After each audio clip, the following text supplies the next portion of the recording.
Hello everyone, welcome back to another episode of executive with Akash. So आज हम लोग एक turn around company Suditi industries इसके बारे में डिस्कस करने वाले हैं। इसका बिजनेस समझेंगे, रीसेंट डेवलपमेंट समझेंगे, क्या इनकी स्ट्रैटेजी है समझेंगे, एंड क्यों मुझे ये पसंद आ रही है कंपनी, वो मैं बताऊंगा। एक पीयर कंपैरिजन करूंगा just to make things understand कि क्या चीज़ें हो रही हैं, क्या टेलविंड है यहाँ पे, एंड रिस्क बताऊंगा मैं। Right. And before starting of मैं डिस्क्लेमर भी दे देता हूँ। मैंने इसमें जस्ट थोड़ा सा पोजीशन बनाया है, बट हैविंग सेड दैट वो सुन के आपको बाय सेल नहीं करना है, आपको एज अ रिकमेंडेशन नहीं लेना है। आपको खुद से मेहनत करना है, खुद से चीज़ें समझनी है। एंड मैं सेबी रजिस्टर्ड भी नहीं हूँ, I am not academically eligible to give you recommendation as of now. ठीक है, मैं बस बता रहा हूँ चीज़ें कैसे वर्क करती है, बिजनेस समझा रहा हूँ। राइट, तो चलिए शुरू करते हैं। ठीक है, तो सुदिति इंडस्ट्रीज ये करती क्या है ना, इनका ना कपड़ा का काम है। तो काफ़ी टाइम से ये खराबी इनकी बिजनेस चल रही थी, डीग्रोथ ही हो रहा था, सेल्स एंड लॉस मेकिंग थी। एंड कुछ टाइम पहले इन्होंने एक ब्रांड है जिनी एंड जॉनी करके। आप सबको काफ़ी, मतलब आपको तो याद होगा, मुझे तो याद आता है, मैं अभी 30 ईयर्स का हूँ। जब मैं छोटा था तो जिनी एंड जॉनी के पोस्टर्स देखता था, एडवर्टीजमेंट देखता था पेपर्स वगैरह में। तब इतना डिजिटल नहीं था। तो दो बच्चे होते थे, मुझे जहाँ तक याद आता है, वो कलरफुल कपड़े जीन्स वगैरह पहनते थे, तो काफ़ी क्लासी लगता था, कूल लगता था। तो मुझे ही मन करता था खरीदने का। राइट, बट अभी तो दिखते नहीं, अब हम लोग बड़े भी हो गए, बट ऐसे मुझे कहीं ऐसा पोस्टर्स वगैरह दिखते नहीं होते काफ़ी। तो मे बी कुछ हुई होंगी चीज़ें, बट हाँ, ये लोग ने अभी इस ब्रांड को लिया है एंड ये ब्रांड पे ये लोग काइंड ऑफ वर्क कर रहे हैं। एंड रिसेंट डेवलपमेंट्स में यही है कि अभी ये लोग ना एक फंड रेज कर रहे हैं कुछ 58 समथिंग CR का। एंड इनका एक, ये वैसे ही कंपनी कॉल नहीं करती है, तो इन्होंने जो भी नोटिफिकेशन रिलीज़ किया है उसमें मतलब मैंशनड है कि ये फंड रेज को कैसे यूटिलाइज़ करेंगे। तो ये बता रहे हैं कि ना, ये जिनी एंड जॉनी अगेन वो किड्स वेयर ब्रांड है। एंड ये बोल रहे हैं कि 14-15% से ग्रोथ आ रही है इस किड्स वेयर कंपनी में। तो वही सोचो ना, पूरी इंडस्ट्री 14-15 से ग्रो कर रही है परसेंट से, और इसमें ना मैक्सिमम जो भी इंडस्ट्री लीडर्स, मतलब जो भी इनकम्बेंट्स है, जो भी डीलर्स वगैरह हैं, वो सब अनब्रांडेड है। मतलब मुझे नहीं दिखता कोई ऐसा ब्रांडेड कंपनी अवेलेबल है, या है भी तो बहुत कम है किड्स वेयर सेगमेंट में। तो इनको यहाँ पे काफ़ी इमेंस ग्रोथ दिख रहा है। तो ये देखो 14-15% से पूरी मार्केट ग्रो कर रही है। एंड ये कंपनी अभी लास्ट 3-4 क्वार्टर से कुछ 80-90% से ग्रो कर रही है। तो पहला बात वही है कि मार्केट से काफ़ी ज़्यादा ये काइंड ऑफ ग्रो कर रही है। राइट, इसका एक कंपटीटर आ जाता है अपना पर्पल यूनाइटेड सेल्स। इसके ऊपर मैंने एक वीडियो बनाया था कुछ टाइम पहले। वो भी यही आके सेम नैरेटिव ले रही है कि भाई किड्स वेयर सेगमेंट का कोई ब्रांड नहीं है, एंड हम लोग यहाँ पे फुटवेयर और कपड़े वगैरह, पार्टी वेयर, बच्चे लोग के सब बेचना शुरू कर रहे हैं। And multiple stores, outlet, exclusive brand outlet, EBO बोलते हैं, वो सब हम लोग खोल रहे हैं। राइट, तो दूसरी कंपनी ने बोला कि ऐसे चल रहा है, एंड उसके ग्रोथ नंबर्स दिख रहे हैं। उन्होंने अभी 61 CR का किया था, मैं ये पर्पल का बता रहा हूँ। 100% ईयर ऑन ईयर ग्रोथ दिया था। राइट, ये कंपनी भी लास्ट 3-4 क्वार्टर से 80-90-100% का ग्रोथ दे रही है। तो सिमिलर लाइंस में दिख रही है, बट इसका पास्ट खराब था, पास्ट लॉस मेकिंग था। राइट, बट उसको देख के तो मैं ये नहीं बोलूँगा ना कि फ्यूचर भी खराब ही अच्छा हो सकता है, हमें ट्रैक करना पड़ेगा। तो अब वही देखो ना, 3-4 क्वार्टर से जब आप ग्रोथ ले आए हो, उसके बाद आप बोल रहे हो फंड रेज करोगे। एंड फंड रेज से ये बता रहे हैं कि ये एक्सक्लूसिव ब्रांड आउटलेट बहुत सारे खोलेंगे, रिटेल एक्सपेंशन बढ़ाएंगे, अपना बैक एंड को स्ट्रॉन्ग करेंगे, मतलब बेसिकली इनडायरेक्टली बोल रहे हैं बैकवर्ड इंटीग्रेशन करेंगे, एंड सेल्स लेके आएंगे। राइट, तो ये सब चीज़ें आप देखो ना, things are kind of moving in the right direction. धीरे धीरे जो भी ये कमेंट्री दे रहे हैं वो अच्छा लग रहा है। अगेन कॉल नहीं करते हैं, इन्होंने डॉक्यूमेंट में बताया है। तो ये एक चीज़ है। एक और चीज़ मैंने ऐसे ही गूगल वगैरह करके देखा, तो लिंक्डइन पे भी इनके जो CEO है हर्ष अग्रवाल, वो लिख रहे हैं कि भाई हम लोग इसको एक्सपैंड करना चाह रहे हैं, हम लोग मदर्स को भी हायर करना चाहते हैं। क्योंकि मदर ही होती है ना, मदर फादर ही होते हैं, पेरेंट्स ही होते हैं जो डिसीजन मेकर होते हैं बेसिकली, बच्चे लोग का कपड़ा वगैरह जो भी A to Z चीज़ें लेने के लिए।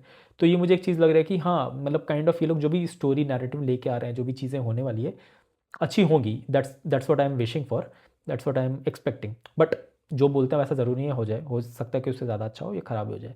तो वही हमको ट्रैक करना पड़ेगा इस कंपनी के बारे में। ठीक है, एंड वही है, ये लोग बोल रहे हैं कि लॉन्ग टर्म विजन है इनका कि, और हाँ, इनफैक्ट इन्होंने ऐसा बोला है कि मतलब डॉक्यूमेंट में एग्जैक्टली लिखा हुआ था, इंडियन किड्स मार्केट प्रेजेंस है once in a generation opportunity, ऐसे एग्जैक्टली लाइंस लिखे हुए हैं। तो मुझे तो काफ़ी एक्साइटमेंट लग रहा है कि ये कंपनी को देख के। और मतलब मज़े की बात ये है ना कि पर्पल यूनाइटेड इस लाइंस पे ऑलरेडी वर्क कर रहा है, वो अपने आउटलेट्स खोल रहा है। तो वहाँ से एक काइंड ऑफ मुझे लगता है कि मतलब एक काइंड ऑफ क्या बोलते हैं, लगता है कि जो ये जीनी एंड जॉनी वाली सुदीति इंडस्ट्रीज बोल रही है, ये भी काइंड ऑफ थोड़ा सच ही बोल रही होगी। राइट, तो ऐसा ऐसा समझ के चलो कि आपके एक एरिया में 10 मिठाई दुकान है। राइट, उसमें से 6 या 7 मिठाई दुकान के साथ आप गए, आपने पूछा कि भाई कैसा बिजनेस है, सब आगे बोल रहे हैं कि भाई बढ़िया बिजनेस चल रहा है, सब अच्छे से बिक रहा है, मैं अच्छा बिजनेस कर रहा हूँ। राइट, एंड तो प्रोबेबिलिटी ये हो जाती है ना, जो 8वां या 9वां बिजनेस भी अगर आपको बोल रहे हैं कि हाँ बिजनेस अच्छी चल रही है, ग्रोथ अच्छी है, सेल्स अच्छे हैं, तो इंडस्ट्री पूरी अच्छी ग्रो कर रही होगी, राइट। तो जब पर्पल आके बोल रही है ना कि भाई मेरी तो काइंड ऑफ इंडस्ट्री अच्छी है, मैं नए स्टोर्स खोलूँगा, मैं अलग अलग रीजन में जाऊँगा, क्लस्टर बेस्ड मॉडल यूज़ करूँगा, ऑपरेटिंग लेवरेज मुझे मिलेगी, मैं अपने ब्रांड को प्रेजेंस को और बढ़ाऊँगा, राइट। तो अगर जब वो सब चीज़ें बोल रही है, मैं ब्रांड बनाऊँगा, अब फिर ऑन दोज लाइन्स अगर सुदिति इंडस्ट्रीज़ जो जिनियन जोनी की काइंड ऑफ पेरेंट कंपनी है, वो भी आके बोल रही है कि भाई यहाँ पे मुझे इमेंस टेलविंड दिख रही है किड्स वेयर मार्केट में। अब वही देखो ना, जैसे जैसे पेरेंट्स के पास डिस्पोजेबल इनकम आएगी, अब उनको भी चाहिए कि ना वन स्टॉप एक ब्रांड मिल जाए जिसकी क्वालिटी अच्छी है और मैं अपने बच्चे को पहनाऊँ, राइट। अब तो वो ज़माना गया ना कि भाई अब सबको क्या है ना कि ब्रांडेड चीज़ खरीदनी है, जाके खरीदनी है, स्टोर में जाके लेनी है, अच्छी क्वालिटी की चीज़ लेनी है, राइट। अब अनब्रांडेड का क्या है कि विद टाइम और ऊपर से क्या हो गया ना, एक और चीज़ जो गवर्नमेंट भी टेलविंड लेके आ रहा है, वो जीएसटी को काट दिया, कपड़े वपड़े में भी कम कर दिया। तो वही चीज़ देखो कि जीएसटी भी आपकी कम हो रही है, तो अब धीरे धीरे ना जो ऑर्गेनाइज प्लेयर है, ब्रांडेड प्लेयर्स है, उनका मार्केट शेयर बढ़ जाता है, क्योंकि वो चीज़ें अब सस्ते में बेच पाएंगे। जो आप चीज़ बेचते हो उस पर जीएसटी लगेगी, जीएसटी कम होएगी, तो ओवरऑल सस्ती हो जाएंगी चीज़ें, राइट। तो ये सब चीज़ आप देखो ना, सब कुछ एक साथ अब घुस गया कि भाई अब भागना है, इंडस्ट्री को भागना है, राइट। तो यही है, इस लाइन्स पे मेरे को काइंड ऑफ बात करना था। नंबर्स पे थोड़ा डिस्कस कर लेते हैं, वैल्यूएशन पे मैं करूँगा नहीं क्योंकि ये अभी टर्न अराउंड ही हो रही है, लॉस मेकिंग से थोड़ा थोड़ा प्रॉफिट पे जा रही है, तो वैल्यूएशंस को भी डिस्कस करके फ़ायदा नहीं है। बट अगर आप अभी देखोगे, इस बार इन्होंने किया था 40 करोड़ का सेल, लास्ट ईयर 20 करोड़ का सेल किया था। बट 100% कंपैरिजन में दिख तो रहा है, बट ये सही कंपैरिजन नहीं होगा, क्यों? क्योंकि पहले से ना वो लॉस मेकिंग थी और डाउन ट्रेंड में थी। अब जो बेस बन रहा है इसके ऊपर मैं नेक्स्ट कंपेयर करना चाहूँगा, तो जो आई एम वेरी एक्साइटेड कि जो नेक्स्ट रिजल्ट आ रहा है वो कैसे होगा। तो अब इसके बाद भी आप देखो 40 करोड़ में इनका जो करीब करीब पैट बचा है ना, वो 3.23 CR का बचा है। लास्ट ईयर 20 करोड़ में 0.838 था। तो ऑपरेटिंग मार्जिन भी आप देखो ना, इबिट्टा जो भी है कुछ 9-10% के रेंज में आ रहा है, राइट। इससे पहले वाले क्वार्टर में भी 7% था, उससे पहले 9% था। तो वही देखो, धीरे धीरे चीज़ें स्टेबल हो रही है। अब हमको ट्रैक करना पड़ेगा, हमारे हम एज ए इन्वेस्टर हम लोग को क्या करना है, या हम एज अ स्पेकुलेटर जो भी हम लोग जो भी देख रहे हैं हम लोग कंपनीज को, तो हम लोग को ट्रैक करना होगा, देन उसका डिसाइड करना होगा क्या करना है। और अगर कुछ समझ भी आता है तो मैं हमेशा यही बोलता हूँ कि भाई छोटा से शुरू करो, एक चीज़ एक लेके देखो कि कैसे चीज़ें हो रही है। आप एक लोगे तो फिर और पढ़ोगे, चीज़ों को समझोगे, धीरे धीरे चीज़ें कनेक्ट होगी। अब फिर जाके पीयर को देखोगे, पर्पल यूनाइटेड, फिर सुदिति को देखोगे, आप देखोगे क्या चीज़ें हैं, देन अपना अंडरस्टैंड करके मेकअप माइंड करोगे। अगेन मैं कुछ ऐसा रिकमेंडेशन नहीं दे रहा हूँ, मैं बता रहा हूँ कि मैं कैसे सोचता हूँ, राइट।